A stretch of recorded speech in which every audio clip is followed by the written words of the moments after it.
Hey there, welcome to another Two-Wheeled Wednesdays.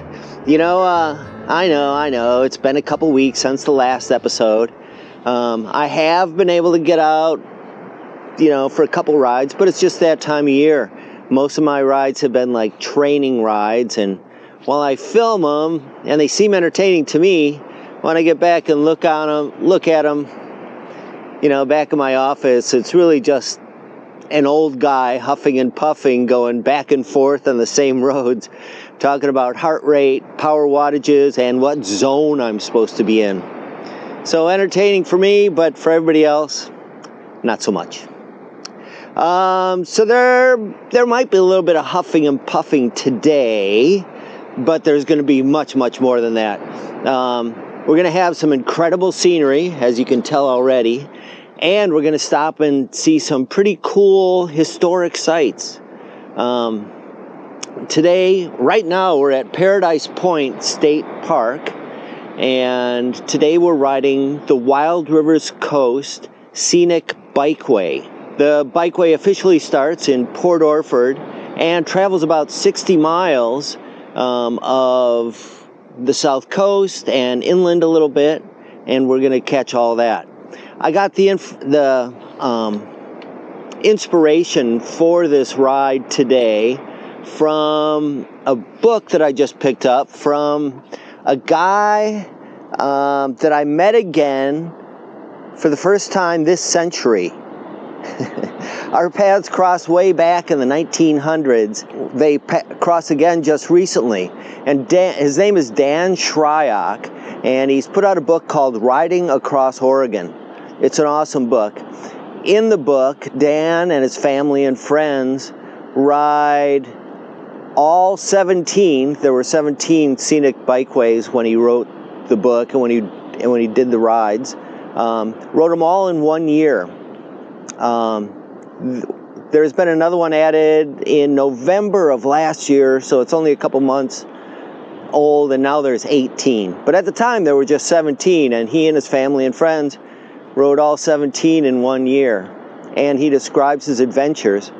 And it's more than just a tour guide book. I mean, you can use it as that, but really if you want like maps and cue sheets and that kind of thing, you can get those online, and I'll post a link to the Designated Bikeways main page in the description. But the book is much more than that. It covers the people he meets, the history and the geology of the places that that the bikeways go through, and the people that he meets and talks with.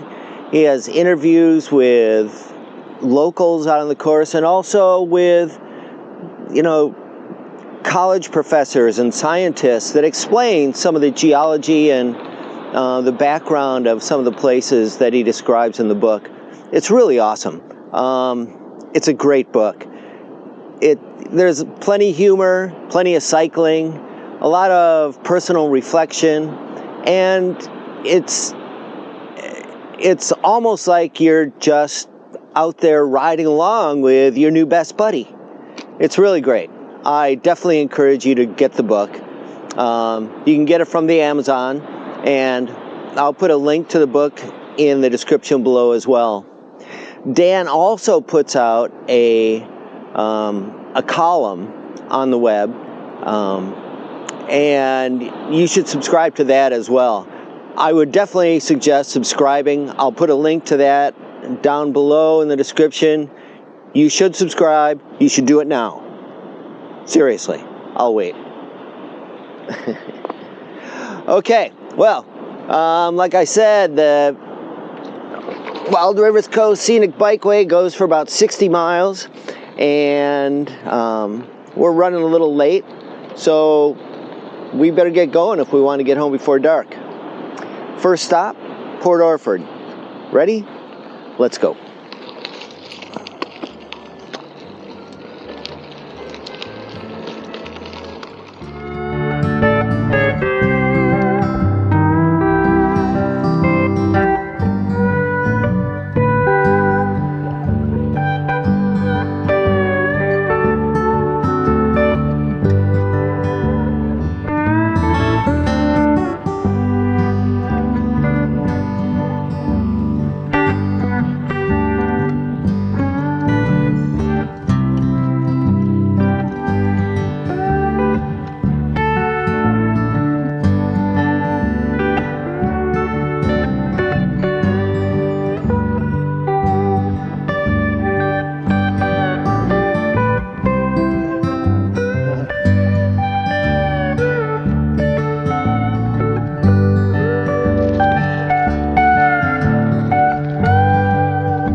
Pretty cool. Okay, well, this is Port Orford Heads State Park. This is that's a museum right there, and this is representative of one of the lifeboats. This used to be a lifeboat, Coast Guard lifeboat station from like the 1930s into the early 1970s. There's trails that go down off of the head, off the hill, and there's some incredible views out there, but we're not going to ride out there today. But there's another trail that goes down to where the boathouse was, and it's amazing. If you're ever in Port Orford, I definitely recommend checking that out. They used to take these boats down a railway and out into the ocean to go save fishermen that were being caught in storms. Tremendous. I mean, it just, if you saw it, you'd be blown away. But either way, this is a part of the Wild Rivers Coast Scenic Bikeway, and it's kind of a climb to get up here, but if you ever do this route, plan on spending about 10 or 15 minutes up here. It's pretty cool. Okay, onward.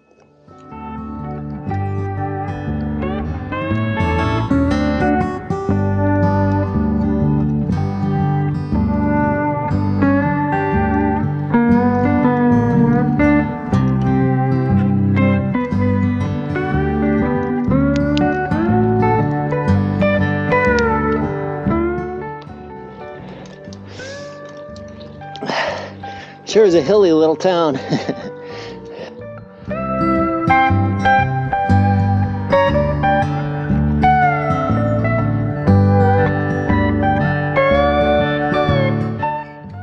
But the views are worth it.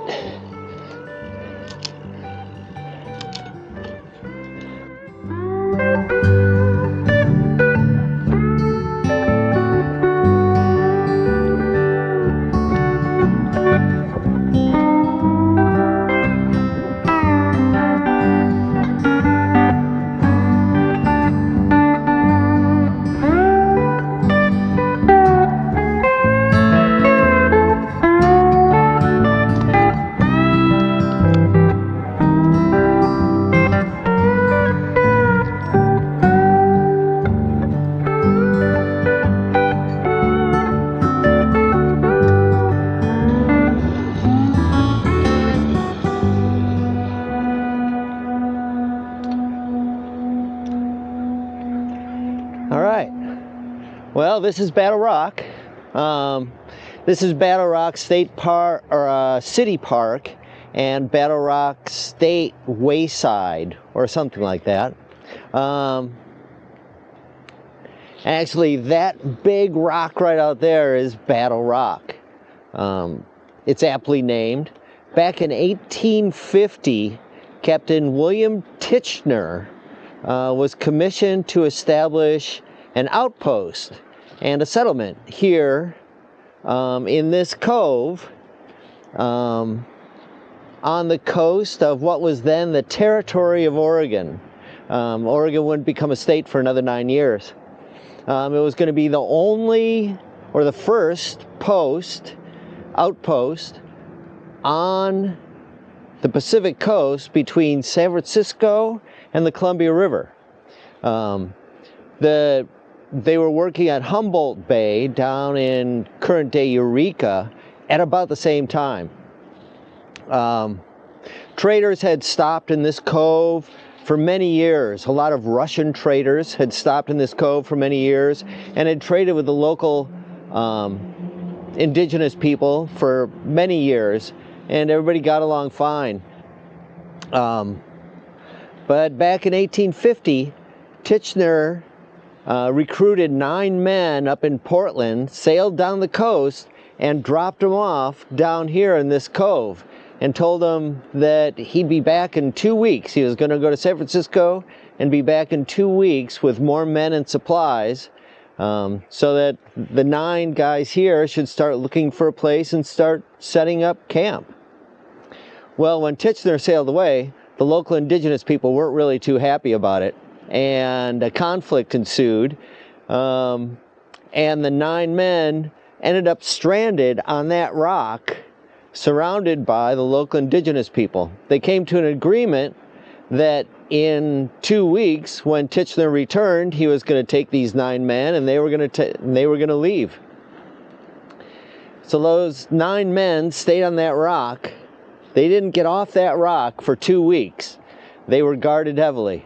But at the end of the 2 weeks, Titchener didn't show up for various reasons. And it looked like it was going to be a massacre. By this time, Indians, native people, indigenous people had come up from the Euchre Creek area and from different areas, and there were, let's just say that the 9 men on the rock were outnumbered by more than around 20 to 1. So on the 14th day, those 9 guys, right at sunset, slipped down off the rock and started running northward. There was a white settlement up on Coos Bay, and they were determined to make it. But that's 50 miles away. It's a wild story, and I actually wrote a screenplay about it. It's a full-length feature screenplay, and if you're interested in reading it or producing it, let me know, and I'll get you a copy and you can check it out. Anyway, these days this park is the official start of the Wild Rivers Coast Scenic Bikeway. There's plenty of parking. There's a visitor's center with bathrooms. It's right off of I-5. Off of Highway 101. We're quite a ways from I-5. And there's trails that go down to the beach, and it's a beautiful beach. But I didn't park here. I parked further up the road, and we'll talk about that later on down the road. And speaking of the road, we're burning daylight. It's time to hit the road. Let's see what else this bikeway has to offer.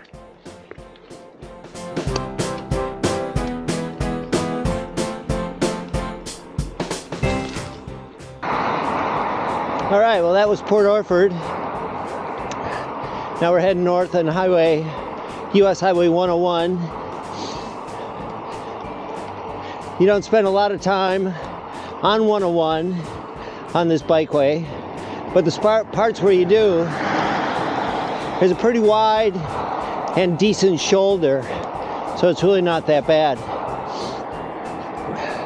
But they call this the Wild Rivers Coast because the Wild Rivers Coast stretches from Bandon down to Klamath, California.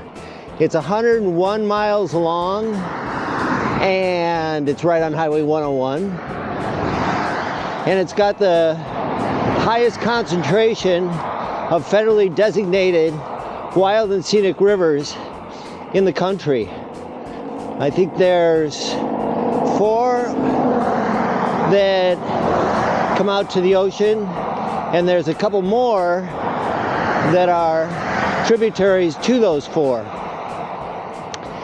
Today, as part of the Wild Rivers Coast Scenic Bikeway, we're going to ride on the northernmost of all those wild and scenic rivers, the Elk River. I've done this route a few times. Actually, I've done parts of this loop in parts many times. It's just I've never done it all at once. So today we're doing it all at once. And today we're going to head up the Elk River Road. But first we're going to stop at the van and say hi to the girls. Maybe shed a layer or 2.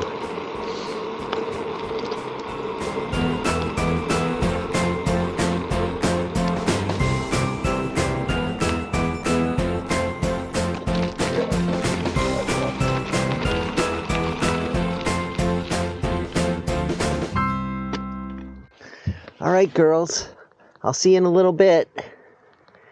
Okay. All right, so as I mentioned before, I didn't park down at Battle Rock, where the Scenic Bikeway officially starts and ends. I've parked here at where Elk River Road meets Highway 101. The bikeway passes this point 3 times. So for me, it works out better to park here and have this as my base of operations. It basically breaks the route down into 3 out and backs. There's the Port Orford part, the Elk River part, and the third part, which we'll do after Elk River, out to Cape Blanco and back. But that way I can stop here, grab something to eat, grab a nice pair of dry gloves. My hands get real sweaty. TMI, I know. Say hi to the girls, give them a little biscuit, and refill my water bottles, grab a bite to eat, and then I'm good to go. If I can find my pocket. There we go. All right. That nasty lady smoking cigarettes with her 2 dogs. She's gone. All right, Elk River, here we go.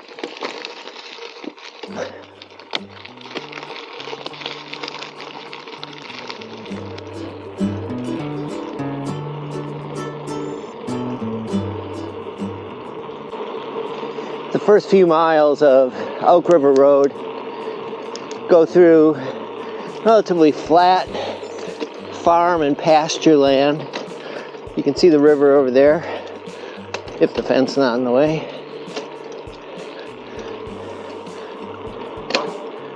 This is all county road.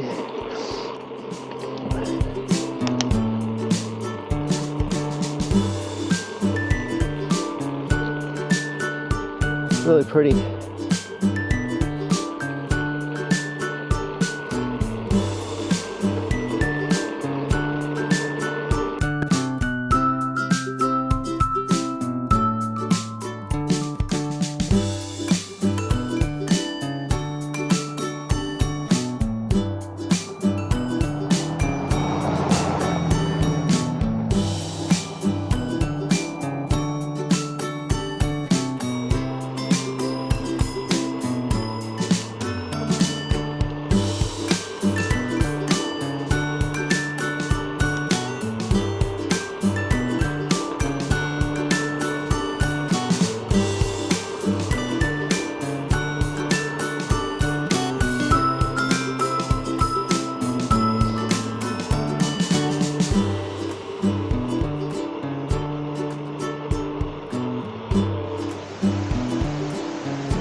Awfully scenic.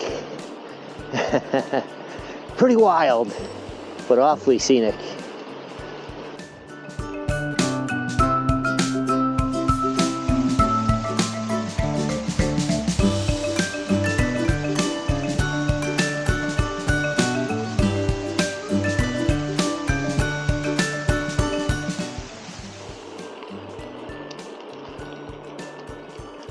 Yeah, this is ice.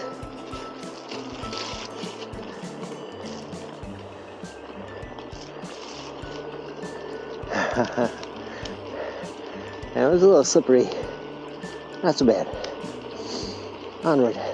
We're almost to the end.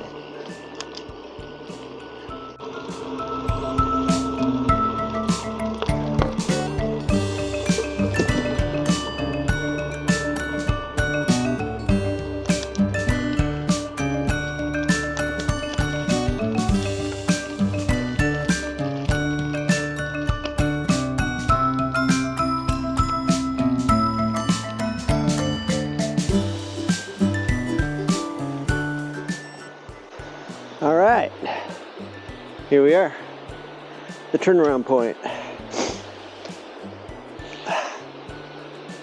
Oh, it's just gorgeous up here, any time of year. It's a little chilly, So the Elk River is an important river. Its watershed drains the Copper Salmon Wilderness Area and the Grassy Knob Wilderness Area. It's a really important fish-bearing stream with good populations of steelhead trout, Chinook salmon. I think there's a healthy population of cutthroat trout further closer to the ocean as well. And it's just gorgeous. I mean, look at the color of that water. It doesn't look real. It looks like a swimming pool. All right, well, let's head back down. Onward.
All right, well, that's 2 out of 3.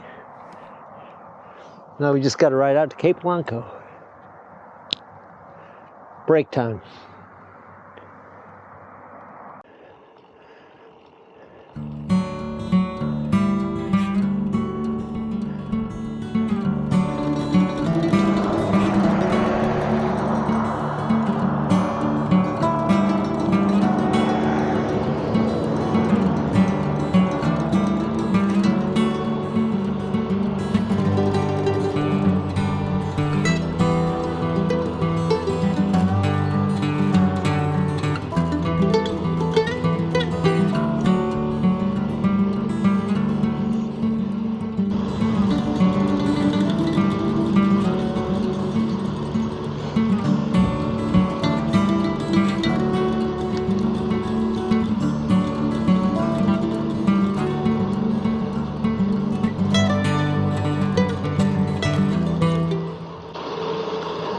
The Elk River Canyon was really pretty, but man, it was cold in there. This is nice out in the sun. I'm surprised it's not very windy. Cape Blanco is one of the windiest places in the country. We're catching it on a good day.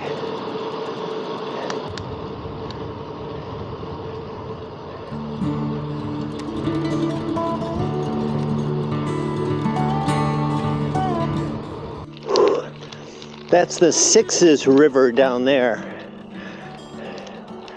The Sixes flows on the north side of the Cape, and the Elk flows on the other side, the south side of the Cape. Both are really good salmon and steelhead fishing rivers.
All right, there she is, the Cape Blanco lighthouse. It was built in 1870. There's about 8 miles of trails from up here.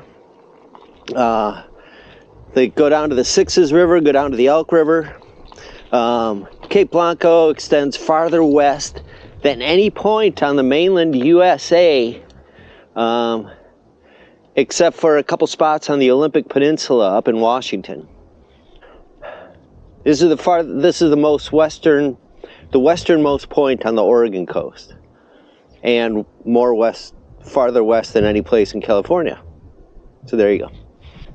The Cape is that slumped area, that downhill area that we just came through, is continually slumping, and geologists think that it's just a matter of time that Cape Blanco becomes a sea stack, just like those you see out there. Okay, well, I don't want to stick around any longer. I don't want to ride on Highway 101 in the dark. It's time to get rolling. As you can see,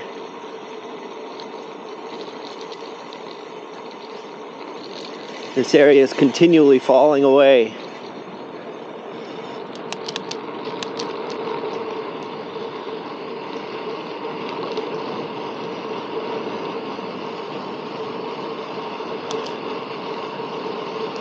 But I doubt if it's going to happen in my lifetime.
Might have been sunny, but I wouldn't call it warm.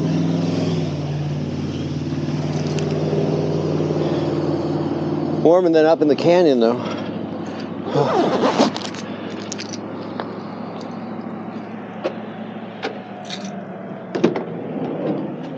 Hi, girls.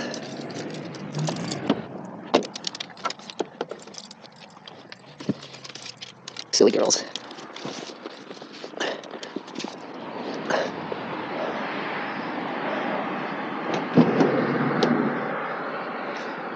All right. Well, that wraps it up for the Wild Rivers Coast Scenic Byway.